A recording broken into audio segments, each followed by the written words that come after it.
ওকে, কিছু একটা ফেলা রেখে গেছিলাম। এটা হচ্ছে যে ক্যাবিনেটের সেকশন ড্রয়িংটা। সেকশন তো আসলে আমাদের বিভিন্ন জায়গায় লাগে। তো আমরা হচ্ছে গিয়ে যে রেয়ন দিয়ে একটা ক্যাবিনেটের সেকশন করব। তো বাস বেসিক্যালি সেকশন সবচেয়ে বেশি কোথায় লাগে আমাদের? যদি আর্কিটেকচারাল কাজ করি তাহলে হচ্ছে যে, আচ্ছা, স্টার ড্রয়িং বা স্ক্রিনটা রেকর্ডিং শুরু করি। সেটা হচ্ছে যে অবভিয়াসলি সেটা হচ্ছে যে কোথায়, যে আমি যদি বিল্ডিংয়ের ড্রয়িং করি, তাহলে কোথায় যাবে? সেটা হচ্ছে যে সিঁড়িতে। সিঁড়িতে আমরা হচ্ছে গিয়ে করবো, সেকশন করব। বা বাথরুমের স্ল্যাবগুলি, ফল স্ল্যাবগুলি আমরা দেখতে চাই, সেখানে কি করব? সেটাকে করতে পারি। দেন হচ্ছে যে এইগুলি, এই জায়গাগুলিতে আমাদের সেকশন লাগে। সিভিল ইঞ্জিনিয়াররা অনেক জায়গায় ব্যবহার করে। অ্যাজ এন ইন্টেরিয়র আর্কিটেক্ট আমি আসলে পারমিটেড না যে বিল্ডিংয়ের ড্রয়িং করি। বাট এনিওয়ে আমি হচ্ছে যে জিনিসগুলি সম্পর্কে বেশ ভালোভাবেই জানি এবং অভিজ্ঞতা সামহাও আছে আমার। তো এই জিনিসটা আমি আশা করি যে ভুল খুব একটা হবে না আমার একটা, যদি মানে খুব বেসিক বিল্ডিং ড্রয়িং করি। তো আমি এই বিষয়গুলিকে করব এই টিউটোরিয়াল সিরিজে। আমি এই জিনিসগুলিকে কভার করার চেষ্টা করব। যারা আর্কিটেক্ট বা সিভিল ইঞ্জিনিয়ার বা ইন্টেরিয়র আর্কিটেক্ট, এই জিনিসগুলি তাদের জন্য বেশ কাজে লাগবে। তো এনিওয়ে, যেটাই হোক, আমার এই পুরো সিরিজটা, এবং আমি চেষ্টা করব যে এটাকে অটোক্যাডেও সেম, মানে সিরিজটা এর আগে অটোক্যাডের যে টিউটোরিয়ালগুলি আমি বানাইছি এতটা কিন্তু ইলাবোরেটরি করি নাই, বাট এবার মনে হচ্ছে যে আমি করা শুরু করি। তো আমি এটা চেষ্টা করব যে এটা যদি সম্ভব হয়। তো যেটা বলতেছিলাম যে এখন আমার এই যে এটা থেকে আমি একটা সেকশন ড্রয়িং করবো। আচ্ছা, সেকশন জিনিসখানা কি? একটু গুগলিং করি, রাইট? সেকশন ড্রয়িং আসলে একটা জিনিসকে যদি কেটে ফেলি, হ্যাঁ, যেটা হয় সেটা হচ্ছে সেকশন। সেটা যেমন মনে করেন কেকের স্লাইস, যদি কেক দেখেন তাহলে, আচ্ছা, এইগুলি যে তো টিপিক্যাল, মানে বুঝার জন্য, মানে একজন নতুন তাকে এই সেকশনে এইগুলি কি বুঝাবো? সেকশন অফ এ কেক, সেটা সবচেয়ে ভালো, রাইট? এই যে আমরা যে কোনো একটা কেককে যদি বলি সেকশন করি, যে এটা সেকশন হয়েছে, তো দেখা যাচ্ছে যে এটা কিন্তু যে ভিতরের অংশগুলি কেটে দেখা যাচ্ছে যে সেকশন অফ এ কেক, স্লাইজিং করা যেটাকে বলি। তো এটাকে আমরা তো এবার আমাদের বিল্ডিংয়ের ক্ষেত্রে চলে যাই। হ্যাঁ, এবার হচ্ছে গিয়ে সেকশন কার জন্য সেকশন করব? সিম্পল গল্প হচ্ছে যে আমি যেটাকে সেভ করে একটু জুম করি, হ্যাঁ, সেভ ইমেজেস ডেস্কটপে নিয়ে আমি এটাকে জুম করে দেখাই। তাহলে ও না, এটা আচ্ছা, যাই হোক, এটা ওপেন হবে গুগল ক্রমে ওপেন করি অলওয়েজ। সো এখানে আমি যদি একটু জুম করি, বা এখন অনেকটা জুম দেখা যাচ্ছে, তো দেখা যাচ্ছে যে আমাদের কিন্তু মানে জিনিসগুলি, যে যে জায়গাগুলি স্পেশালি স্টিয়ারকে, মানে সিঁড়িকে আমরা কিন্তু সেকশনিংটা বেশি করব। তো যাই হোক, এইটা এখনকার গল্প না, সরি, আমি তো এই ব্রাউজারেই আছি। যেটা আমার দরকার অভ্যস্ত, যেটা যে আমি অটোক্যাডে যাওয়ার জন্য কিংবা পাওয়ার পয়েন্টে যাওয়ার জন্য কিন্তু করি। এখন দেখা যাচ্ছে যে কখনো ক্যানভাতে কাজ করতেছি বা পাওয়ার পয়েন্টের বদলে ক্যানভায় কাজ করতেছি, তখন কিন্তু আমি মিনিমাইজ করে অভ্যাস, মানে অভ্যাস, পুরনো অভ্যাস, পাওয়ার মনে হয় যে পাওয়ার পয়েন্টে তো কাজ করতেছি। একই গল্প রেওনের ক্ষেত্রে হচ্ছে, অটোক্যাডের ক্ষেত্রে তো বারবার মিনিমাইজ করে ফেলাইতেছি ভুলবশত। জি ফর গরু, না গাইডলাইন।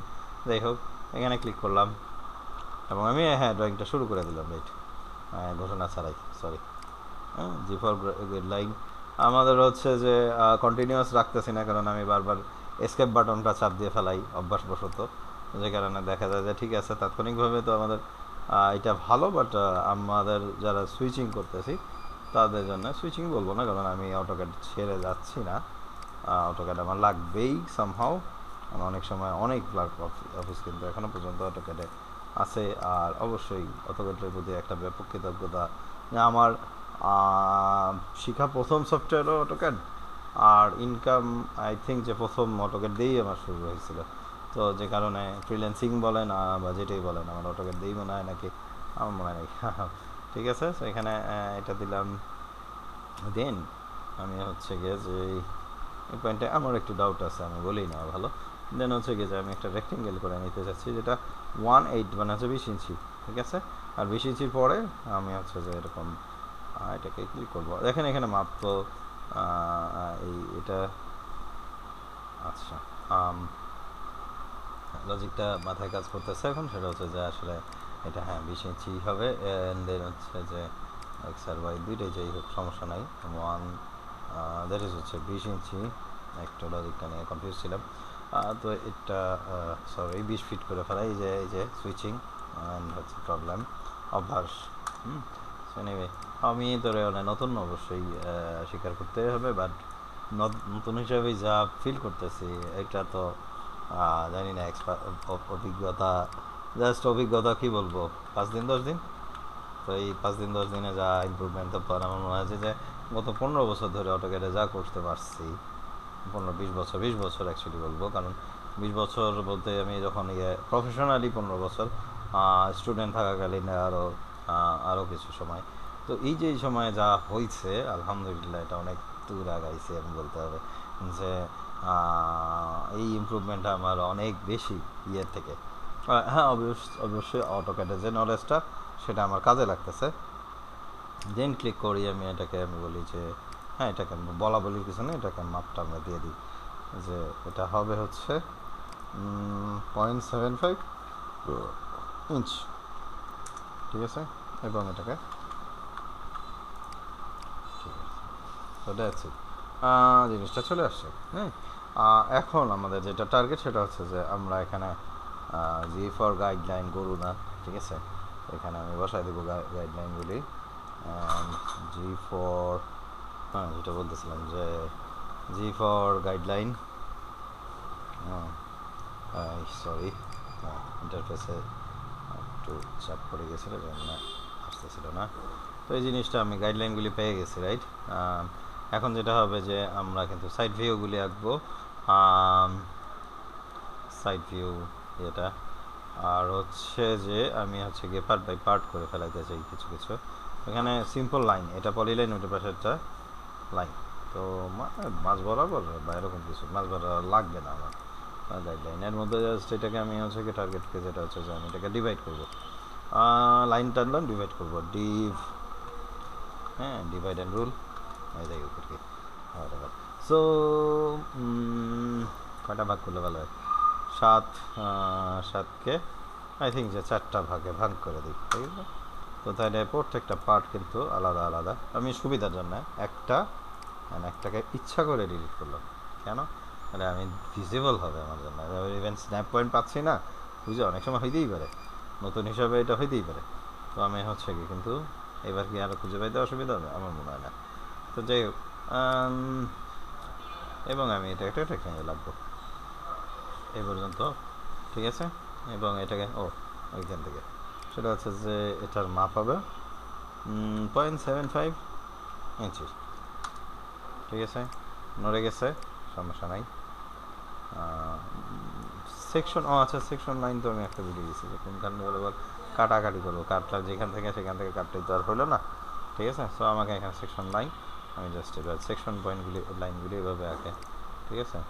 দেন আবার লাইন, পলি লাইনে যাচ্ছি না, কারণ একাধিক দিয়ে তারপরে দেখা যাবে যে কাপটা সাইডে আমি এন্টার চাপ দিয়ে, এসকেপ চাপ দিয়ে বসে আছি, এন্টার চাপ দিলে তো সমস্যাই ছিল না, বদ অভ্যাস, পরে আবার আঁকো, ওর কোনো দরকার নেই, ঠিক আছে। যে লাইনটাই লাইন নিলাম, দেন এটাকে আবার করলাম, লাইন নিলাম, আবার লাইন নিলাম, হ্যাঁ জাস্ট এটা বোঝানোর জন্য আর কিছু না। আমার মনে হয় যে এটার ভালো প্রসিডিওর থাকতে পারে, এটা নেবে আপাতত দরকার নেই। আচ্ছা ঠিক আছে, সো এটাকে আমি সিলেক্ট করলাম এবং কপি করলাম অল্টার দিয়ে, খুব আরামদায়ক ইলাস্ট্রেটরের মতো কাজ করে। আচ্ছা ডাউট হচ্ছে কি ইলাস্ট্রেটরে অটোক্যাড দিয়ে কোনটা দিয়ে আসলে ইনকাম শুরু করছিলাম মনে নাই, জাস্ট হ্যাঁ দুইটা দিয়ে, বাট ভাস্ট ইনকাম অবশ্যই অটোক্যাড দিয়ে, ইলাস্ট্রেটরে না। ইনকাম প্রথম মনে হয় ইলাস্ট্রেটর দিয়ে করা, যাই হোক। তো যাই হোক এগুলি নিয়ে পরে বলবো, এগুলি নিয়ে এখন মাথা ব্যথা নাই। যাই হোক এই দুইটা সফটওয়্যার আমার জন্য একটা ভাইটাল সফটওয়্যার অবশ্যই, খুবই ভালো ভূমিকা এবং উপকার পাইছি এই সফটওয়্যার দুইটা দিয়ে, বলতেই হবে। এবং এখানে যেটা করতেছি যে এখানে ওই যে লাইনগুলি টেনে দিচ্ছি, রেক্টেঙ্গেল টেনে দিচ্ছি, সংক্ষিপ্ত কী কমান রেক্টেঙ্গেল, কিন্তু আমি অটোক্যাড বলেন, ইলাস্ট্রেটর বলেন, স্কেচআপ বলেন, কোনোটাতেই আসলে ইয়ে টেনে মানে ইয়ে দিয়ে কাজ করে অভ্যস্ত না। শর্টকাট কি কমান্ড খুবই রেয়ারলি ইউজ করি, যে কারণে আমার সঙ্গে ব্লেন্ডারের সক্ষতা হয় না, কারণ ও শর্টকাট কি কমান্ড দিয়েই চলে, ঠিক আছে। যেটাই একটা প্রবলেম আর কি। যাই হোক, ঠিক আছে, মানে সফটওয়্যারটাতে আমি অভ্যস্ত হয়ে যেতে আল্লাহ, বাট শিখার কোনো ইচ্ছা আছে, ছাইড়ে দিইনি হাল। তো শিখতেছি না আর বলবো না। তো যাই হোক, আমি যা করতেছি আগামীতে সেগুলো হচ্ছে যে এরকম করে রেক্টেঙ্গেল টানতেছি শেষ মাথা পর্যন্ত, এই একটা, দেন হচ্ছে গিয়ে আবার রেক্টেঙ্গেল এই পর্যন্ত, সরি, ওকে, এই মাথার এটাকে মাথা পর্যন্ত রেক্টেঙ্গেল ক্লিয়ার। মাঝখানে লাইনগুলি কি আরও দরকার আছে? দরকার যখন নাই ডিলিট করে দেন। এক সময় উপকারী ছিল, এখন আর উপকার নাই, তো দরকার নেই। তো কথা হইতেছে এটা ঠিক আছে, খুব সুন্দর কথা, কিন্তু আমাদের এখন কাহিনী হইতেছে যে এই ক্ষেত্রে আমার আসলে আমি এইভাবে কাস্টমার এটা দেখাইলে না কাস্টমার মাইন্ড লাগাবে কি জন্য, মানে কি কিছু বুঝতেই পারতেছে না। হ্যাঁ, সাইড ভিউ, সাইড সেকশন, মানে এটাকে যদি বলি যে এইটা এরকম, এটা হচ্ছে এইটারটা। হ্যাঁ, যদি এবার আমি বলি যে না সেকশন লাইন আমার আসলে যেটা হওয়া উচিত সবচেয়ে বেশি, যেটা ক্লায়েন্টরা দেখতে চায়, এই বরাবর, আমি আর এই লম্বা লম্বা লাইনগুলি টানলাম না আমাকে, জাস্ট বোঝানোর জন্য এটা ইয়ে করলাম, এই বরাবর আমি করতে চাই, যেটা আসলে কাস্টমাররা দেখতে চাবে। কারণ আমি সেকশন বিল্ডিংয়ের কাইটে রাখলাম, মনে করেন যে বারান্দা দিয়া, কী দরকার, কোনো দরকার আছে? আই ডোন্ট থিঙ্ক যে এটা দরকার আছে। তো এটাকে আদৌ ওটা ইয়ে করবো না। আচ্ছা, পুরাটা কেন কপি করতেছে না? রাইট, এইটাকে সহ ডিলিট করে এটাকেই কপি করি, কারণ এইটা দিয়ে আমি কষ্ট করে সেকশন আঁকবো, তোমার দরকার আছে? কোনো দরকার নেই। এবার লাইনগুলি কী কী আছে, হ্যাশগুলিকে আমি ইয়ে করবো সলিড থেকে, সলিড থাকুক, আমার কি যেগুলি দরকার নেই সেগুলিকে আমি ডিলিট করি। এটা দরকার নাই, এটা দরকার নাই, এটা দরকার নাই, ঠিক আছে। এই মাঝখানে লাইন দরকার নাই, ইউজ করলাম। উপরের জন্য দরকার আছে, হ্যাঁ, এখানে উপরে থাকবে এটা, এইখানে এটা থাকবে না। হ্যান্ডেলগুলি কি কাটতে দেখা যাবে? মনে হয় না, তাই না? সো যদি না দেখা যায় তাহলে আর কি। আর এই ভদ্রলোককে আমার দরকার, কারণ ওর অনুযায়ী আমি তো টান দিব, তাই না? ওই ডবল কপি হলে কোনো সমস্যা নেই, ওর পরে আবার নিয়ে আসবো, নিয়ে ডিলিট করে দিলেই হবে। তো ধরি সম্পূর্ণ অংশ এক আছে, যাই হোক কিছু একটা। তো জি ফর কন্ট্রোল জি, কিন্তু আবার হচ্ছে গ্রুপ, খেয়াল করবেন এটা আবার ইয়ে না, জি ফর গাইডলাইন, কারণ গাইডলাইন আছে, গাইডলাইন ভার্টিক্যাল দরকার। আই থিঙ্ক যে আমি এই বরাবর একটা ইয়ে দিলাম, বা ইচ্ছা করলে একটু নিচে নামায় দেখতে পারে। হ্যাঁ, না নিচে নামাই দেখি একটু এরকম। হ্যাঁ, এইখানে সেকশনটা কিন্তু এরকম হবে না, এটা হবে এইটা এই পাশের সেকশনটা, যে আমি এই বরাবর কাটটা, যেটা এই পাশে কি আছে সেটা কিন্তু আমি এইখানের কাটিংয়ে দেখতে পারবো না, হয়তো বা এই দিক বরাবর একটা যদি সেকশন টানতাম তখন দেখতে পারতাম, কিন্তু ফ্রন্ট থেকে সব দেখা যাবে, সেটাই হচ্ছে কি আমাদের টার্গেট, সব দেখা যাবে। হ্যাঁ, সব যদি দেখা যায় তাহলে তো আরামসে আমি জিনিসটা কাটতে পারি। আচ্ছা, একটু দেখি না আসলে যে কতটুকু হাইট দিছি, কারণ আমাদের একটা যা ইচ্ছা তাই হাইট দিয়ে দিলে তো হলো না। হ্যাঁ, আমি যেটা চাচ্ছি সেটাই, ঠিক আছে। এক হাতে পয়েন্ট সামথিং ফ্র্যাকচার আছে, এটা আমার জন্য অ্যাকসেপ্টেবল, ঠিক আছে। সো রেক্টেঙ্গেল এরকম একটা টান দিয়ে দিলাম, দিয়ে দেওয়ার পরে এটা করি, সেটা হচ্ছে যে কমন করবো, সিলেক্ট করবো, এর একটা ডাইমেনশন পাবো, এটা দেখাই যাচ্ছে এটা। তো 0.75 ইঞ্চি চিহ্ন, এন্টার, হচ্ছে গিয়ে যাই।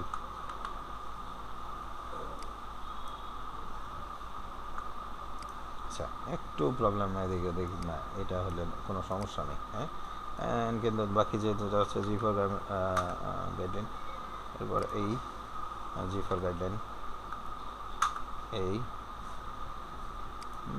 জি ফর গাইডলাইন, এই ওই দুপুরে দুটো তো আছেই। তো আমাদের কী করবো এখান দিয়ে, এখান দিয়ে আমি এখন একটা আবার রেক্ট্যাঙ্গেল টানব।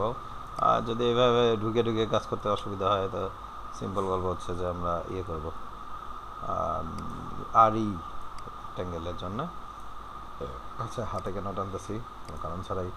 0.75 ইঞ্চি, হইলেও ইঞ্চি ছাড়া পার হবেন না, বিপদে করবেন। হ্যাঁ, আচ্ছা, সরি, সিলেকশন একটু জুম করি, স্ক্রল, জুমের জন্য স্ক্রল, হ্যাঁ, কন্ট্রোল প্লাস না, যারা অটোক্যাড বা অটোক্যাড এটা ঠিক আছে স্ক্রলই, কিন্তু ইলাস্ট্রেটর বা আর কিছু সফটওয়্যার আছে যেখান থেকে আসলে আপনারা হয়তো বা এই জিনিসটা পাবেন। ঠিক আছে, দেন হচ্ছে যে এই জিনিসটা একটা ডান্ডি, কিসের ডান্ডি, এটাকে আমি মেটাল কালারের সলিড মানে মেটাল কালারের হ্যাশ দিয়ে দিতে পারি, মানে বোঝানোর জন্য যে ও আচ্ছা এ তো আসলে কাঠের তক্তা না, ঠিক আছে। আচ্ছা এগুলিকে কাঠের কালার দিয়ে দিতে পারেন, কোনো দরকার নেই আপাতত। আর যাকে বাজাবে যেগুলি বাকিগুলি আছে, বাকি ভদ্রলোকদেরকে আমরা এখান থেকে কপি নিতে পারি, কষ্ট করে আঁকার দরকার নেই, কারণ ওর উইথটা কিন্তু সেম সেম আছে, মানে ডেপটা আর কি যেটা, হ্যাঁ। আর যেটা হচ্ছে যে বাকিটা আমরা তো বুঝতেই পারতেছি কী করতে হবে, খেয়াল রাখবো না। এই সরি, এটা একটা না, হ্যাঁ হ্যাঁ, আর লাস্টেরটা এটা। এবার একই গল্প এখানেও, আচ্ছা একই নেমে গেছে, কারণ নামটা ভালো হয়েছে, কারণ এখানে আসলে এটা এরকমই হবে।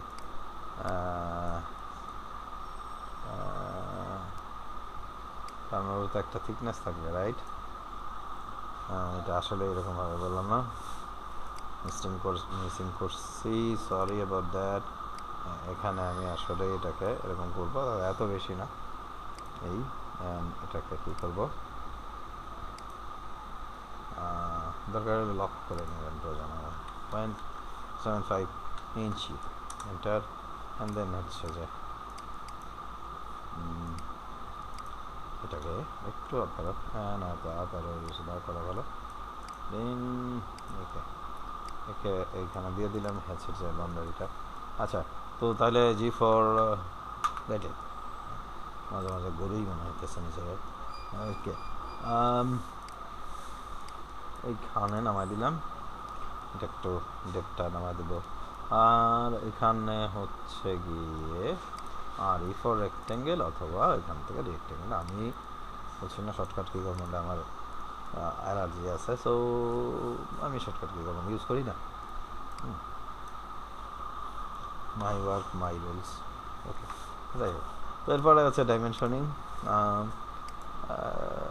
এবার এইগুলি ডাইমেনশন না, ছোটো ছোটো পয়েন্টগুলিকে না টাচ করে আমি আসলে বড় ইয়েগুলিকে ডাইমেনশনিং করবো। 3 স্টেপ ডাইমেনশনিং করলে বেস্ট হয়, যে বড় ডাইমেনশনগুলি এক ধাপে, দেন মাঝারি ডাইমেনশনগুলি দ্বিতীয় ধাপে, লাইক এটা এরকম, আর তৃতীয় ধাপে থাকবে হচ্ছে গিয়ে ছোটো ডাইমেনশন, যেগুলি আসলে কীরকম ছোটো ডাইমেনশন, এই যে এইগুলি, ঠিক আছে। কন্টিনিউয়াস করলে ভালো, কিন্তু এই ইন্টার আর এসকেপের ব্যাপারটা খেয়াল রেখে তারা ওখান থেকে সুইচ করতেছেন, হ্যাঁ। ওকে, সো এইরকমভাবে বাকিগুলিকে আর নতুন করে বলা লাগবে, আমি মনে হয় অল্টার দিয়ে কপি করলেই হবে, আমার দরকার নেই কষ্ট করে। স্ন্যাপিং একটু উল্টোপাল্টা হবে, সমস্যা নাই, আমি এখানে কিন্তু ডাইমেনশনিং পেয়ে গেছি। আর অলরেডি হ্যাঁ, আপনি যদি চান যে আমি দুই পাশে ডাইমেনশনিং করবো, যেটা করে না ইউজারই, তারপরেও যদি করতে চান দুই পাশে ডাইমেনশনিং করতে পারেন, করলেও অসুবিধা নেই খুব একটা, আমি জানি না, ভালো বলতে পারবেন যারা একটু অভিজ্ঞ আর্কিটেক্ট, আমার মনে হয় যে তারা আরও ভালো বলতে পারবেন। সো আমি এইভাবে ডাইমেনশনিং করে দিলাম, এবং কখনো কখনো এই পাশে আই থিঙ্ক, আর এটা হচ্ছে যে ফন্ট সেকশন, এখানে শব্দটা লাগবে সেকশন, দেন ঠিক একে কপি করবো এখানে, দেন হচ্ছে গিয়ে সাইড সেকশন, লেফট আর রাইট, এটাকে লেফট রাইটের গল্পটা আসবে, কারণ আমি হচ্ছে দুইটা সাইড কিন্তু সেম থাকতেছে না সেকশনের হিসাবে, তো এটা কি আমি ডান বাম গুলাই ফেলাই, এটা হচ্ছে লেফট সেকশন, রাইট।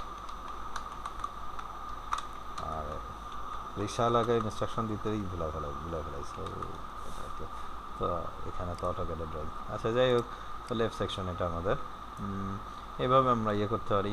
এরপরে আসলে এই টিউটোরিয়াল কত দূর যাবে, যাওয়ার ইচ্ছা, আচ্ছা এই বস্তুটার দরকার নেই আর আমাদের, হ্যাঁ ঠিক আছে, যাওয়ার ইচ্ছা একদম সরাসরি রাজুকের প্ল্যান পর্যন্ত, আর্কিটেকচারাল যে প্ল্যানগুলি সেগুলি পর্যন্ত, আর সামনে যেটা করতে চাই ফিউচার প্ল্যান, সেটা হচ্ছে যে এতদিন তো স্কেচআপের অনেকগুলি টিউটোরিয়াল, মানে সবচেয়ে বেশি সম্ভবত আমার স্কেচআপেরই টিউটোরিয়াল, তো সেগুলি আমি হচ্ছে গিয়ে করবো। হ্যাঁ, আর app.sketchup.com-টাকে আমি কভার করতে যাচ্ছি। একটা টিউটোরিয়াল কিন্তু কভার করছি, বাট ওটাকে সাউন্ডের ইস্যু ছিল আমার নতুন যে পুরানো যে হেডফোনটাতে, তো যে কারণে খুব বাজেভাবে টিউটোরিয়ালগুলি আসছে।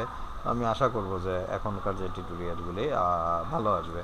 তো সবাইকে শুভেচ্ছা এবং ঈদ মোবারক। আমি জানি না ঈদের পরে, ঈদের আগে মনে হয় আর দেখা হচ্ছে না। তো আল্লাহ হাফেজ, ভালো থাকবেন সবাই। আসসালামু আলাইকুম।